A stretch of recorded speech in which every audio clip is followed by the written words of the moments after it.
Olá pessoal, como vão vocês? Tudo bem? Hoje temos aqui mais um episódio do nosso podcast, o Pode Construir. E hoje temos o prazer de ter aqui conosco hoje a professora Ariadne Bruno, que hoje vamos falar sobre inovações tecnológicas e sua aplicação na arquitetura. Professora, seja muito bem-vinda a mais um episódio do nosso podcast. Você já sabe como funciona, já está acostumada, professora. O que você pode, Ari, nos colocar e nos pontuar sobre essas inovações tecnológicas que a gente tem visto uma evolução, algo diferente? O que você pode trazer para nós? Seja bem-vinda, Ari. A palavra é sua. Oi, pessoal. Em primeiro lugar, eu queria agradecer mais esse convite para participar do Pode Construir. Muito legal essas conversas, esses bate-papos. E falar a respeito dessas novas tecnologias, né, essas tecnologias de inovação, a gente não pode deixar de falar da tecnologia 3D, né, dentro dos projetos de arquitetura. Acho que a principal inovação foi isso, né, trazer a realidade virtual para dentro dos projetos, para que os nossos clientes consigam estar dentro dos espaços, mesmo sem eles estarem construídos, né? Isso é super importante, isso é muito legal. Ontem, até conversando com o pessoal do Nono Termo, que já está fazendo TFG e tudo mais, a gente estava falando a respeito da tecnologia BIM também, que é o programa, são softwares, né? Então é o Revit, e a facilidade que ele acaba trazendo, que ao ponto que você está fazendo o projeto em 2D, você já tem a facilidade de subir esse projeto em 3D, então ele vai agregando valores e tal, e que uma coisa que eu achei muito legal, e eu fiquei sabendo ontem a respeito disso, foi que em 2028 vai ser lei, né? Então, a partir de 2028, a tecnologia BIM ela vai ter que ser usada para todos os projetos arquitetônicos. Isso eu não sabia, isso foi uma informação de um dos alunos que trabalha com isso, né?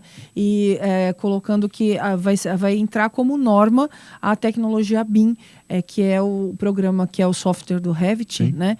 Para ser utilizado. E eu achei, puxa, que legal, né? Na verdade, até...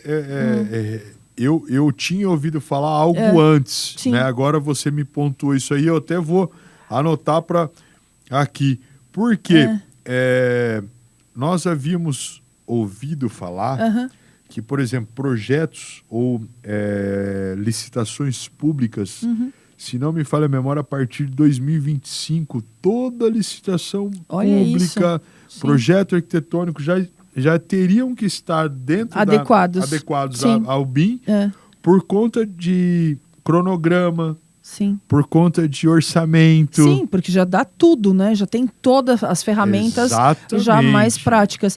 Então, e quando eles comentaram isso em sala de aula, falando de 2028, até a gente falou, puxa, então quem entrou esse ano ainda na faculdade, quem entrou agora em 2023, não vai pegar isso ainda, que se forma hipoteticamente em 2027, né? Então, não entraria nessa área ainda. Aí até a gente comentou a respeito de por que não fazermos grupos de estudo para trabalhar isso? Eu acho super importante. Eu acho legal, puxando esse gancho que a professora está falando, mas talvez a gente montar uma liga.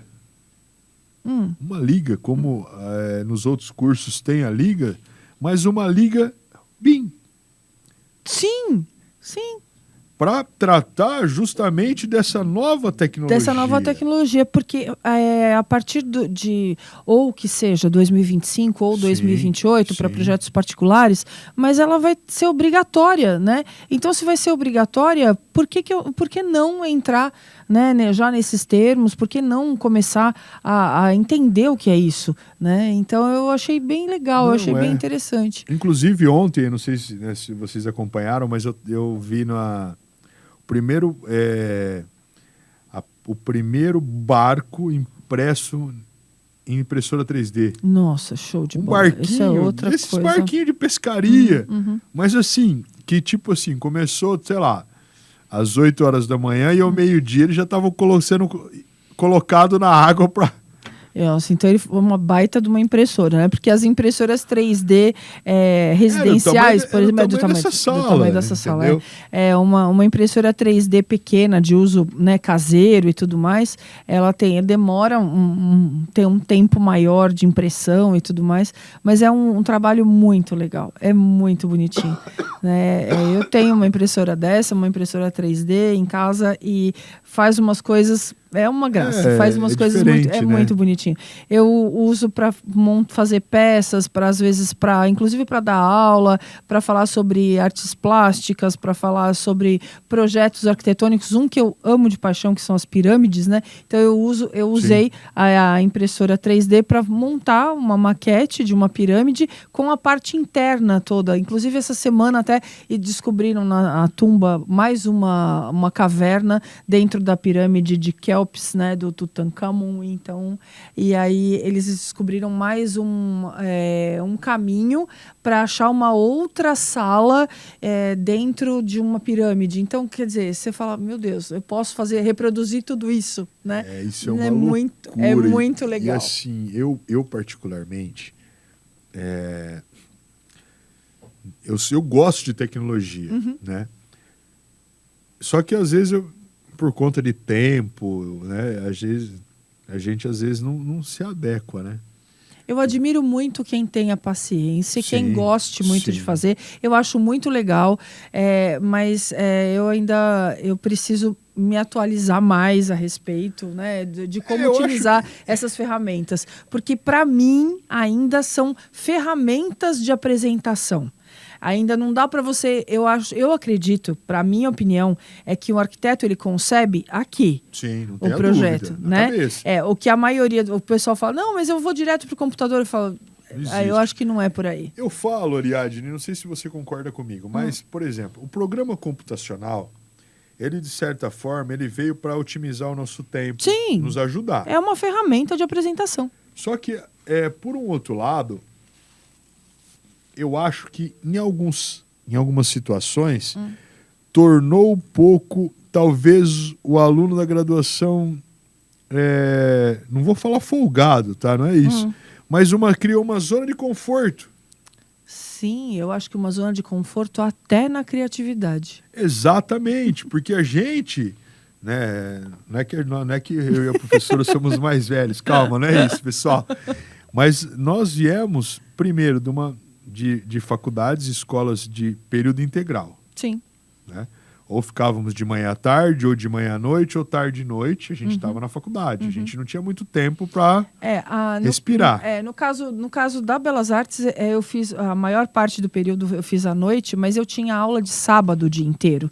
Né? Então o integral era... e pior que eram aulas de cálculo, né? De sábado. Eu tinha topografia no sábado.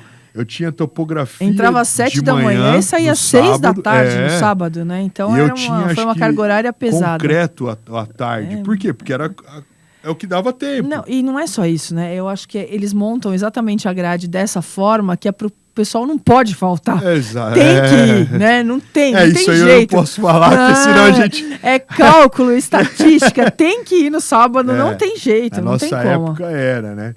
Então, assim, aonde esse deixar de criar, nós fizemos tudo à mão, Ari. Sim, tudo. Né? A gente carregava a régua T. Exatamente. Né? Tinha as pranchetas com a régua paralela. Sim, nós tínhamos as aranhas de caneta nanquim para fazer projeto. Sim, a régua, né? Então, eu costumo falar que nós aprendemos a fazer desenho na mão, na unha, na raça. Exatamente. Né? O meu TFG inteiro era no vegetal com nanquim. Pois é, então inteirinho. E detalhe, outro dia o pessoal brincou comigo, mas e as imagens 3D? Eu falei, as imagens 3D eram perspectivas feitas à mão, e foi o que eu fiz, né? Então isso era imagem 3D. Ou talvez uma maquete. Não, nós fizemos, na Belas Artes, nós tínhamos que fazer, éramos obrigados a fazer a maquete física, as perspectivas, né? E todas as pranchas de projeto. O meu TFG foram 16 pranchas no vegetal, a nanquim, e além das perspectivas, né? Isso está fora dessas 16, e a maquete física. Pois né? Então, o meu tema foi era um edifício comercial, né, na Avenida Paulista, que por acaso, né, hoje é o Centro Cultural Itaú, está exatamente no mesmo terreno que eu fiz o meu projeto, né? Então, e é isso. E a gente sobrevivia, né? Tem Com esse detalhe. certeza, com certeza. E a gente pesquisava onde? Na biblioteca. Não tinha internet. Eu brinco, né? Eu brinco às vezes para os alunos, né? A inovação, ela veio não só nos programas computacionais, né? Mas também nas ferramentas de pesquisa. Com certeza. Né? Com então, certeza. por exemplo, se eu estou numa sala de aula... Facilita muito para a gente. Tá tudo na mão. Tudo. Né? Hoje está tudo aqui, a Sim. internet. Então, Sim. por exemplo, se eu viro para um aluno e estou dando um exemplo de uma obra do Gaudí. Por isso que a gente fala que hoje em dia não dá para não ter repertório. Não tem como, né? Ari, na nossa época, na faculdade, o repertório era ir na biblioteca, era olhar os livros, era ver revista e tal. Agora não, agora está tudo na mão.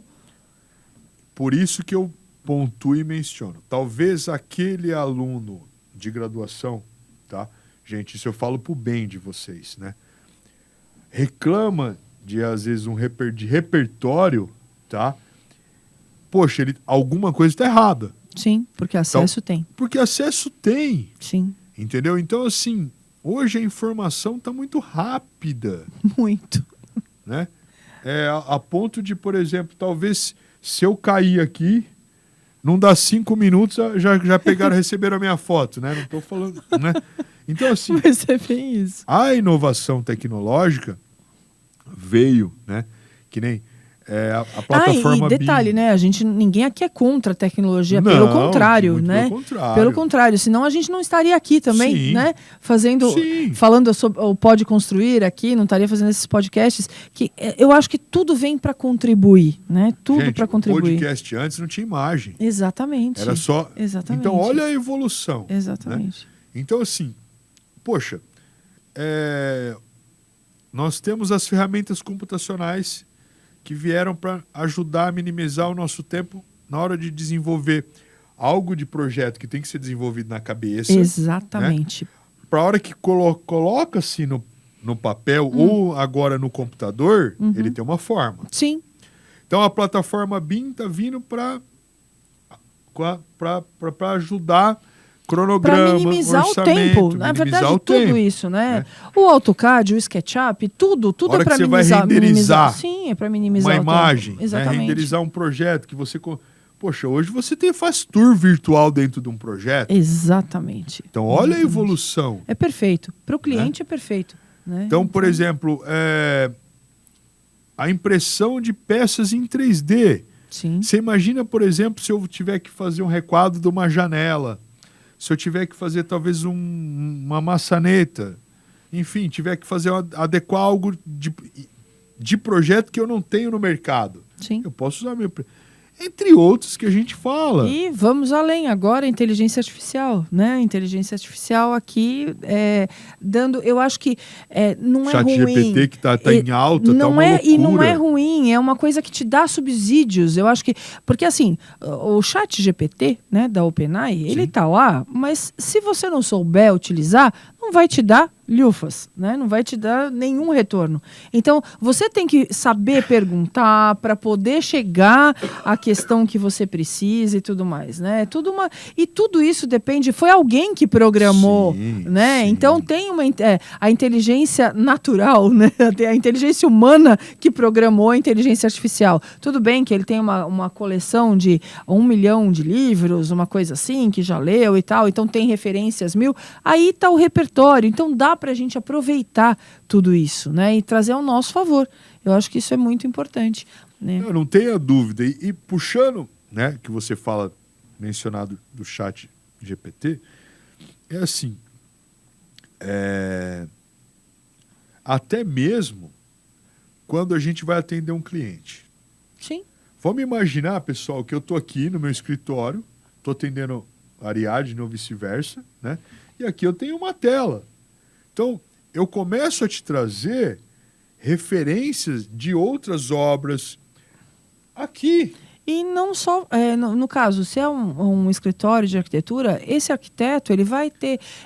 eu conversando com outro arquiteto outro dia, a gente estava trocando ideia, falando assim, a partir do momento que você sai da faculdade, cada projeto seu é um TFG novo, né? É um trabalho final de graduação novo, porque tem que ter uma pesquisa. Tudo envolve uma pesquisa, tem que ter esse repertório. A gente não acaba esse repertório na hora que sai da faculdade. Eu vou puxar um gancho, para Diga. depois, na sequência, a gente encerrar. Mas assim, ó, uma coisa que eu costumo falar, né, a gente está falando de inovação tecnológica, mas uma coisa que eu costumo falar muito para os meus alunos é assim, é a questão da precificação de projeto, que até a gente pode vir num outro momento falar, que eu acho que é bem interessante, né? Não vou me estender muito, mas assim, o tão quanto, né? Prometo que eu trago esse assunto para vocês à tona nos próximos podcasts. Vou chamar a professora Ariadne para vir, por conta da precificação que às vezes aquele cliente que nos procura, ele às vezes desconhece o tanto de pesquisa e o tanto que é necessário um repertório para que haja o desenvolvimento de um projeto. Mas eu não vou nem me estender muito, porque eu vou trazer a professora numa outra oportunidade para falar sobre isso. Não vem com aquela história de só desenha uma casinha. É um projetinho, é uma casinha, mas né? a gente vai falar nisso. Depois a gente fala sobre isso. Exatamente. Mas, professora, assim, diante do cenário que a gente está vendo na arquitetura, né, da engenharia civil, a gente tem visto um crescimento, né, graças a Deus, contínuo, uniforme nos últimos anos, da procura pelo curso de arquitetura. Ainda bem. Graças a Deus. Falando em inovações tecnológicas, para a gente concluir, né? O que a professora daria de... eu não digo de conselho, mas eu digo assim, de dica, dentro das inovações tecnológicas, do que o aluno procurar, do que está rolando no mercado, que a gente possa acrescentar como um complemento para a formação desse profissional. Em primeiro lugar, não dá para ficar fora dessas plataformas, né? Não dá para... Um arquiteto que queira estar dentro de um escritório de arquitetura hoje, ele precisa ter o domínio, não dá para estar no básico, ele tem que ter o domínio das ferramentas, desses softwares, né? Então, a plataforma BIM, que é o Revit, é uma coisa que está já instaurada, é uma coisa que a gente precisa trabalhar, precisa estar atualizado com relação a isso. E para quem também tenha interesse em vir para a arquitetura ou não pense que é só a base tecnológica que vai te dar subsídios para isso. Se você não tiver a pesquisa, se você não tiver o interesse em ir atrás dessas obras, do que já aconteceu, eu tenho aquela frase famosa, né, que a gente precisa entender o passado para viver o presente e projetar o futuro, né? Então, para que isso aconteça, a gente tem que ter essa base histórica, tem que ter esse repertório, tem que ir atrás, procurar esses novos softwares, essas novas tecnologias, utilizar nos seus projetos, porque tudo isso agrega e são ferramentas que vão te ajudar a vender o seu projeto. Eu acho que basicamente é isso. Bom, pessoal, então assim, quero agradecer mais uma vez a professora Ariadne ter nos dado o prazer de estar aqui com a gente, tá? Nesse mais um episódio do nosso Pode Construir. E em breve traremos para vocês mais algumas surpresas aí, mais temas. Acredito que isso se torne um bate-papo semanal, tá? Então, assim, nos acompanhe, que tem muita coisa legal para vir aí. Professora, muito obrigado mais uma vez. É um prazer recebê-la. Muito obrigado pelo aceite, né, de bate-pronto do convite. Sei da loucura da vida da professora. Obrigado mais uma vez, Ari. Muito obrigada, fiquei muito feliz em ter participado, agradeço e estou à disposição. Quando quiser me convidar, pode me convidar. Prazer, com certeza virão mais. Então tá Pessoal, bom. Obrigado, um Tchau, abraço. Gente, tchau, tchau. Obrigada.